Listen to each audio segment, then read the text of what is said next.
எப்படி இருக்கீங்க? நலமா இருக்கீங்களா? வெல்கம் டு ஜெஸ்ஸியின் உலகம். இன்றைக்கி நம்ம சேனலில் சூப்பரான ஒரு டின்னர் தாங்க பார்க்க போகிறோம். அதுவும் ஃபங்க்ஷனில் நான் சாப்பிட்டது. ஆமாங்க, லாஸ்ட் வீக் நான் ஒரு மேரேஜ் ரிசப்ஷன் போயிருந்தேன். ஸோ அங்கே எங்களுக்கு டின்னர் என்ன கொடுத்தாங்க அப்படின்றத தான் உங்களோட ஷேர் பண்ணிக்க போகிறேன். பாருங்கள் எவ்வளோ ஐட்டம்ஸ் இருந்துச்சு அப்படின்னு சொல்லிட்டு. இதில் உங்களுக்கு எது ரொம்ப பிடிக்கும் அப்படின்றதையும் மறக்காமல் கமெண்ட் பண்ணுங்கள்.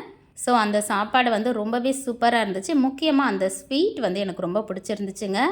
ஃபஸ்ட்டே க்ரீன் கலரில் ஒரு ஸ்வீட் இருக்குது பாருங்கள், அது வந்து ரொம்ப நல்லா இருந்துச்சு. பாருங்கள் எவ்வளோ ஐட்டம்ஸ் இருக்குது அப்படின்னு சொல்லிட்டு. ஸோ பொறுமையாக அவங்க பரிமாற வரைக்கும் வெயிட் பண்ணி வீடியோலாம் எடுத்துட்டு அதுக்கப்புறம் ருசித்து சாப்பிட்டுட்டு ஜாலியாக கிளம்பி வந்தேன். நீங்களும் இதே மாதிரி ஃபங்க்ஷனில் போய் சாப்பிட பிடிக்குமா பிடிக்காதா அப்படின்றத மறக்காமல் கமெண்ட் பண்ணுங்கள். நம்ம சேனலை முதல் முறை பார்க்குறவங்களா இருந்தால் வீடியோவை ஃபுல்லாக பார்த்துட்டு சப்ஸ்கிரைப் பண்ணுங்கள். பக்கத்தில் இருக்க பெல் பட்டன் அழுத்தி ஆல்ன்ற ஆப்ஷனையும் செலக்ட் பண்ணிக்கோங்க. அப்போ தாங்க நான் போடுற வீடியோஸ் உடனுக்குடன் உங்களுக்கு கிடைக்கும். மீண்டும் ஒரு நல்ல பதிவில் சந்திக்கலாம். அதுவரை உங்களிடமிருந்து விடைபெறுவது ஜெஸ்ஸியின் உலகம். நான் உங்கள் தோழி. நன்றி, வணக்கம்.